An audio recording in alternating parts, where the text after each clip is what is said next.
This is more to vent than anything. Background. I, 34-year-old male, am married to my husband, 36-year-old male, and we recently celebrated our 7-year anniversary. I adore my husband's family. They're so lovely and warm to me. I came from a very different place, none of which I remember fondly. A lot of the things I went through have left me with severe emotional and psychological trauma that I'm in therapy for, and have been for about 4 years now. The only problem is my husband's youngest sister, 22-year-old female. I'll call Kim. Kim is nosy. She always feels like she needs to know about every aspect of a person's life. She targets this behavior towards me since I'm very private, especially about my past before I met my husband. I don't like talking about myself for very personal reasons, but that doesn't stop her from asking uncomfortable questions. Her parents and siblings have tried to talk to her about this, but it doesn't work. Normally I can brush off her questions, but this time I feel like she went too far. My husband and I had a small party for our anniversary Saturday. Kim was there, and she decided that she'd had enough of me ignoring her. During dinner, in front of everyone, Kim loudly demanded to know why I refused to talk about my past or my family. Why was I keeping so many secrets from them? Why won't I talk? She wouldn't let up. My husband, their parents, and our friends all told her to back off and sit down, but she wouldn't. I lost it. I got up and got in her face. I made myself just as loud as her.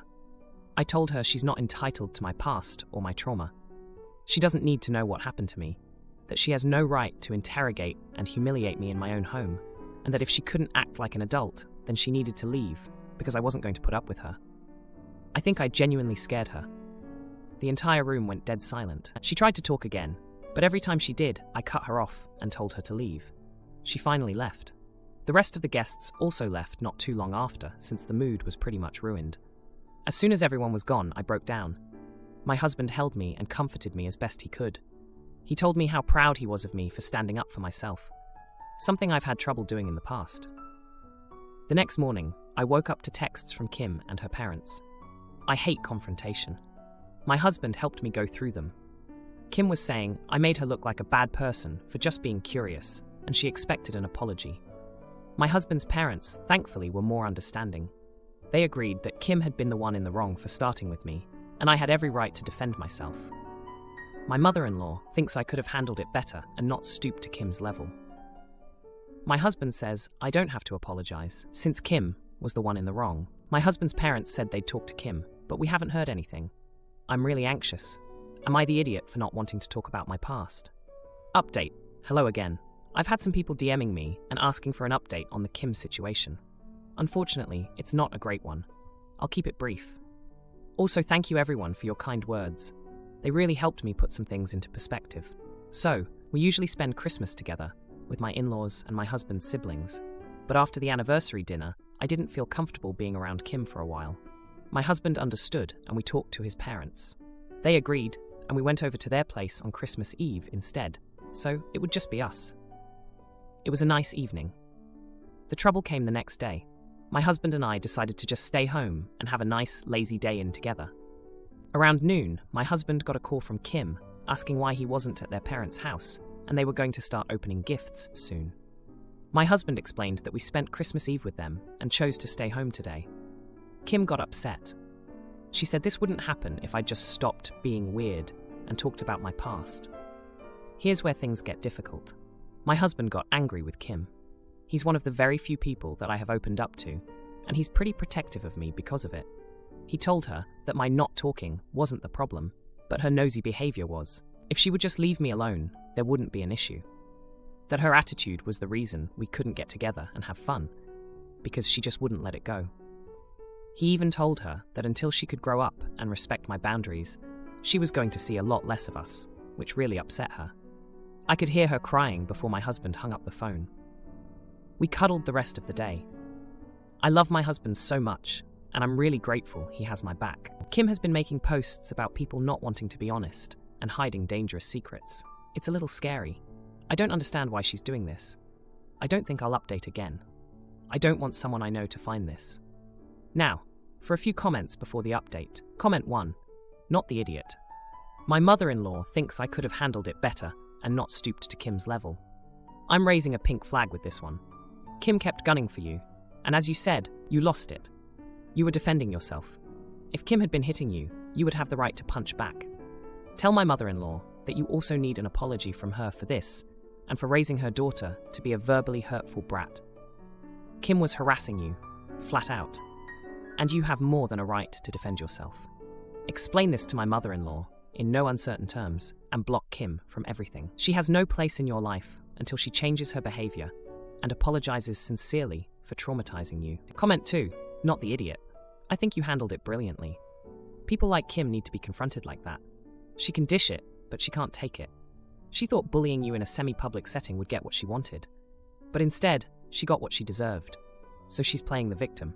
Boo-hoo. Play stupid games. Get stupid prizes. The only response to her whining text should be, when you are ready to apologize and act like a decent, mature adult, you are welcome back. Until then, you are not.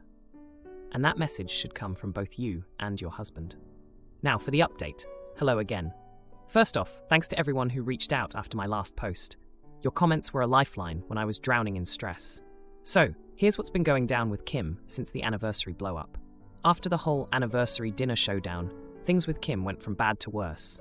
My husband and I had hoped for some peace, but that was wishful thinking. We'd been avoiding family gatherings to keep our distance from Kim, but she wasn't having any of it. My husband's family has this tradition of getting together every Sunday for dinner. It's been a thing since he was a kid. We'd skipped a few Sundays after the incident, but his mom's birthday was coming up, and we couldn't miss that. We thought it would be safe, a ceasefire for the sake of celebration. We were wrong. We arrived at my in-laws' place, and everything was fine at first. The house was filled with the smell of homemade lasagna, my mother-in-law's favorite. We all sat down, and the chatter was light and easy. Then Kim walked in, late as usual, and the tension spiked. She sat down across from me, and I could feel her eyes boring into me the whole meal. After dinner, when everyone was lounging in the living room, Kim cornered me while I was alone getting a drink. She started off with a half-hearted apology, saying she was sorry if she'd upset me, but that she felt like I was keeping my husband away from his family. I tried to keep my cool, told her it wasn't like that, but she wasn't listening. She said she'd seen me talking to her brother, my husband's older brother, at the party, and thought it was suspicious that I'd confide in him, but not the rest of them. Now, let me clarify something. My husband's older brother and I share a love for old cars. We'd been chatting about a restoration project, nothing more, but Kim had concocted this whole narrative in her head that I was spilling secrets to him and excluding everyone else. I tried to explain, but she cut me off, saying she knew I was hiding something big and that she'd find out one way or another. I was so taken aback by her accusation that I just walked away, my heart pounding. I found my husband and told him we needed to leave. He saw the look on my face and didn't ask any questions. We said our goodbyes and got out of there. The next few weeks were a blur of avoidance and anxiety. My husband and I were a united front, but the strain was showing. We'd have quiet nights in, trying to forget the drama, but it was like a shadow hanging over us. Then came the misunderstanding that threw everything off course. One evening, my husband's phone buzzed with a message from Kim. She'd sent a photo of a man I didn't recognize, claiming she'd seen me with him at a coffee shop, getting cozy. She was accusing me of cheating on my husband. My husband showed me the message, his face a mix of confusion and hurt. I felt sick. I'd never seen the man before in my life. We realized Kim must have followed me one day when I met with my therapist, who happened to be a man. She'd taken a photo from a distance, and the angle made it look like we were closer than we were. We were furious. My husband called Kim and put her on speaker. He demanded an explanation, and after some back and forth, the truth came out. Kim admitted she'd been following me, trying to dig up dirt. She thought if she could prove I was untrustworthy, I'd be forced to reveal my past. My husband was livid. He told her that she'd crossed a line and that her actions were not only invasive, but harmful. He explained that the man was my therapist and that her assumptions were not only wrong, but damaging. Kim was silent for a moment, and then she started crying, saying she just wanted to protect her brother. We ended the call with my husband warning Kim to stay away from us until she could respect our privacy. It was a mess, and we were both shaken up. The trust was broken, and we didn't know how to move forward from there. Kim has since been posting vague things online about trust and betrayal, which doesn't help the situation. It's like she's trying to paint herself as the victim in all this. It's frustrating and exhausting. Now, for the next story. My husband and I were married this past summer. It was a family-only event. The only friends invited were the maid of honor and the best man. We wanted it small. In total, there were a bit over 60 guests. Only one of my parents' siblings has children, my uncle with 6 to be precise. We joke that he made up for none of my aunts having kids. I'm an only child. Only one of my cousins is close to me, and I strongly wanted him and his girlfriend, who I'm also close to, in attendance. When I brought that up to my mom, she insisted that if I invite him, I also need to invite his siblings for fairness. That wasn't the plan initially, but whatever. An extra 5 guests. Invitations went out, and we received RSVPs, yes from all, including 4 significant others of the cousins. Annoying, since we didn't invite our own friends to keep the numbers down, but I didn't want drama and just accepted it. The wedding was magical and went off without a hitch. My uncle's table was the only one not to participate in anything, but hey, their prerogative. We opened the gifts the next day and received a check for $1,000 from their name, family. A generous amount for sure, but a group gift that wasn't even individually signed. Again, fine, all gifts are appreciated. The cousin I'm actually close to snuck us a card with their own gift. Since then, 3 of my cousins have gotten engaged. The first was on short notice, planned in a matter of months. It was last weekend, and my husband and I were invited to the cocktail hour, but not the ceremony or dinner. Yet again, fine. It was only a 2-hour drive, so easy enough to pop over and then head home the same day. We said hi to everyone, but left early since it was mostly their friends, with very few people we knew. Our gift was $250. Yesterday, I was shocked to see my newlywed cousin was calling. I figured she was doing the give a call instead of a formal thank you note thing. Nope, it was to berate me for being a selfish person and only gifting her a fraction of what she gave me. I was confused because the gift we received was technically from 7 couples. Her name wasn't even on the card. I tried to explain this since we really don't have the money to be gifting $1,000 for multiple weddings. She hung up on me. Since then, she has sent me multiple articles about manners and how you are meant to match the wedding gift you were given. I asked my parents how much they gave and found that they had given $1,000 as a gift from our family, specifically naming my husband and me on the card. So, I'm a little frustrated. If a family gift is appropriate, then the $250 we gave is a bonus, and the amount was matched.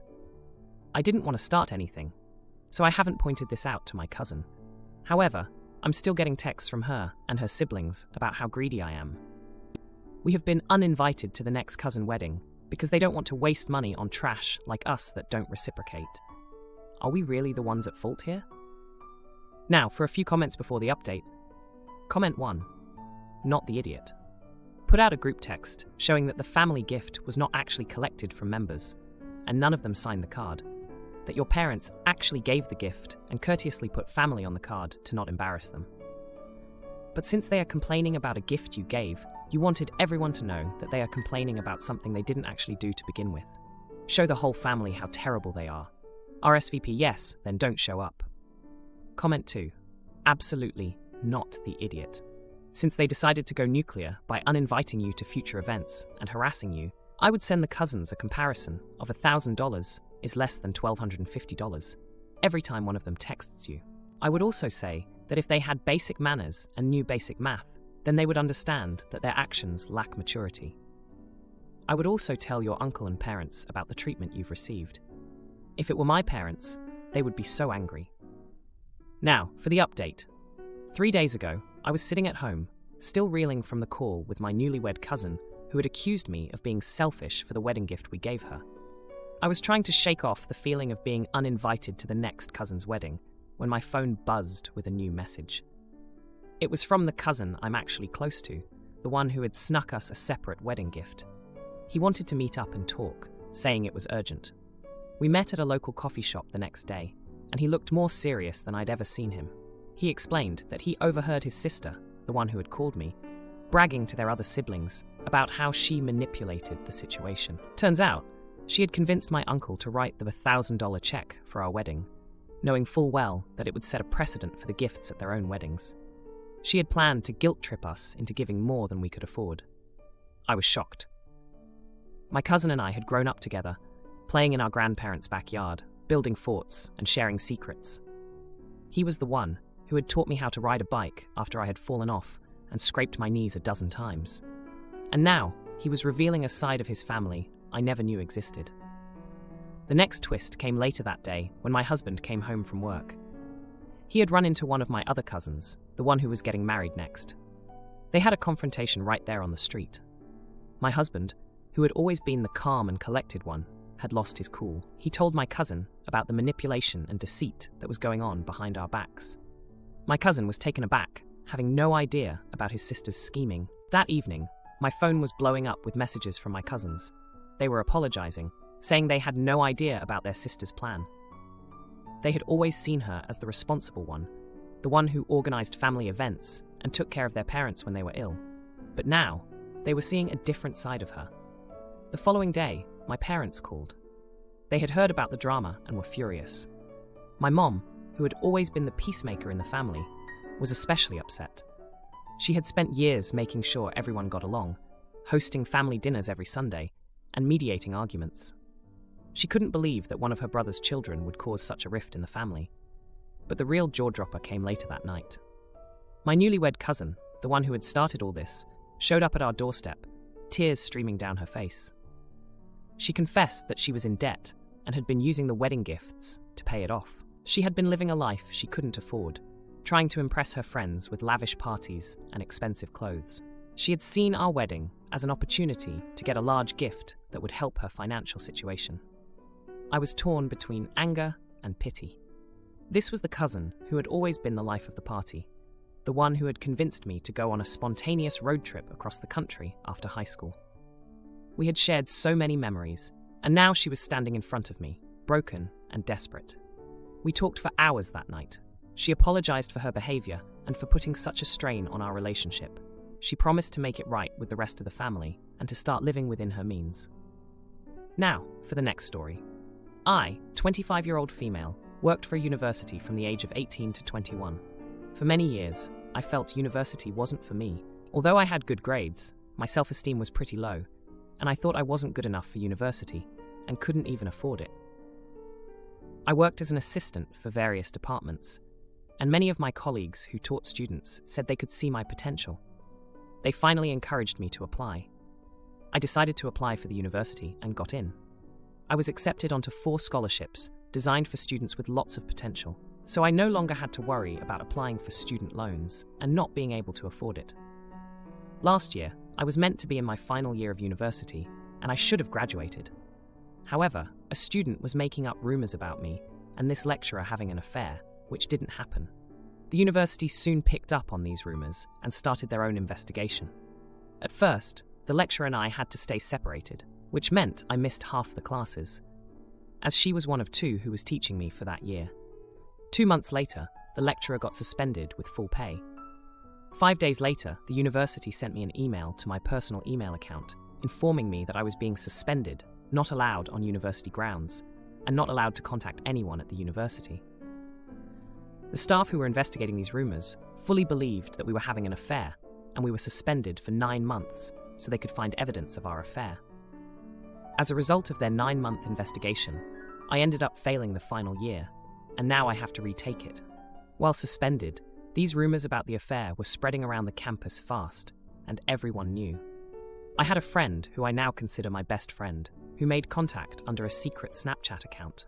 He asked for my account, and he said he fully believed me, and started doing his own investigation to find out who it was. To keep it short, after speaking to various students, he finally found some evidence that it was a student who made up the rumors. He reported it to the university, providing concrete evidence, and took it to the investigation team. They closed the report and allowed us back to campus, but the student didn't get suspended or punished. All she was made to do is retake the 3rd and final year, and she had to pay for it, whereas I didn't. Now, I'm in class with her, and she struggles a lot. She keeps requesting my help due to me always understanding the assignments, and the fact that I know what to do. She's fed up with me saying no, and spoke to our former classmates, and now they are saying I'm a jerk because I'm keeping a grudge against her because of what she did, and the fact that I nearly lost a degree, which I haven't. They state I should help her out. Am I the idiot for refusing to help her when she nearly cost me a degree and a teacher her career? Now, for a few comments before the update. Comment 1. Not the idiot. That's the scorpion that stings the fox because it's their nature, but in fact they missed and the fox swims off. The scorpion can't swim after all, screaming for the fox to save it. No. Why are none of these others offering her help? How many of their lives were impacted by her negligent and horrific accusations? You have no obligation to help, and every reason to avoid her. Anyone saying you're wrong for holding a grudge is not the type of people you want to deal with, because they have a skewed set of morals and no sense of proportion. It's your call, but not the idiot if you don't help. Comment 2. What? Wow. What a story. I'm very sorry for you. No, not the idiot. This person is objectively dangerous. Stay away for your safety. Think of the most neutral way to say that she really messed you over. And it's just a practical matter to stay away. No need to be nasty. It's sensible. How quickly the truth of that sinks in is not your concern. Now for the update. Hey everyone. A lot has happened since my last post. I wanted to give you all an update on the crazy situation at my university. So, after the whole mess with the rumors and the investigation, I was back on campus, trying to focus on retaking my final year. It was tough, not just because of the workload, but because I was in class with the same student who started the rumors about me and the lecturer. Let's call her Sarah for the sake of this story. Sarah was struggling big time. She kept asking me for help with assignments, but I kept turning her down. I mean, why should I help someone who almost ruined my life? But after I said no a few times, she started talking to our former classmates, and suddenly, I was the bad guy. They were all like, you should let it go and help her out. But I wasn't having any of it. Now, here's where things get even more twisted. Remember my best friend who helped me out by doing his own investigation? Well, he's been a rock for me through all of this. But I found out something about him that I never would have guessed. He had a thing for Sarah. Yeah, the same Sarah who caused all this drama. Turns out, while he was investigating, he got to know her and started to fall for her. He never told me because he knew how I felt about her.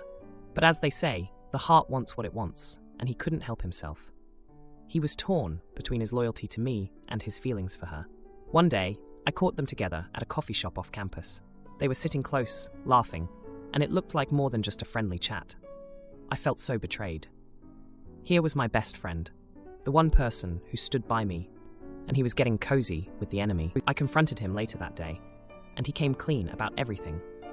He said he was sorry, and that he never meant to hurt me. He explained that he started seeing Sarah in a different light after spending time with her.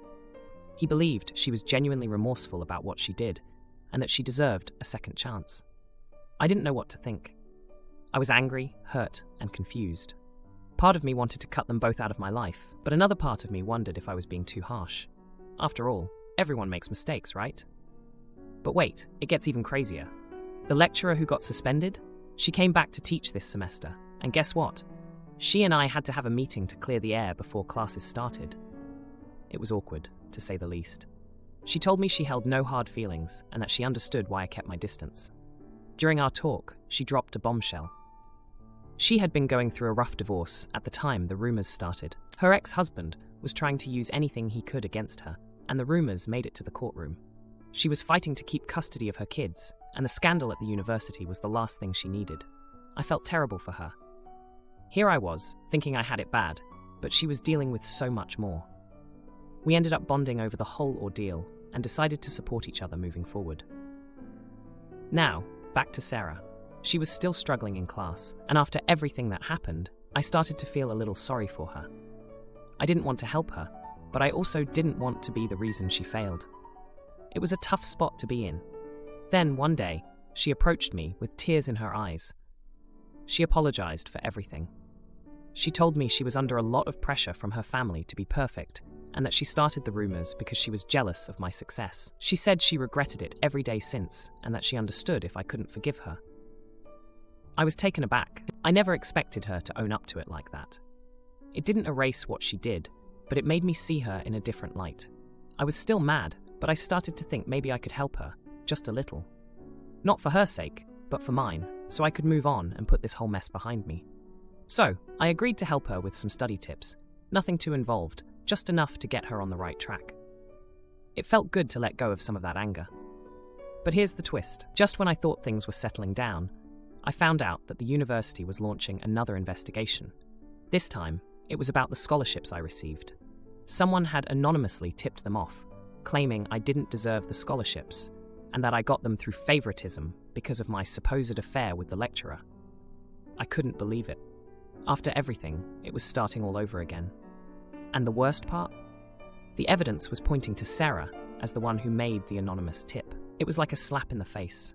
Here I was, trying to be the bigger person, and she was possibly stabbing me in the back again. If you liked this video, you'll probably like these too. Also, while you're here, please consider subscribing. It's your support that keeps this channel alive and allows me to make better and longer videos. Have a great day.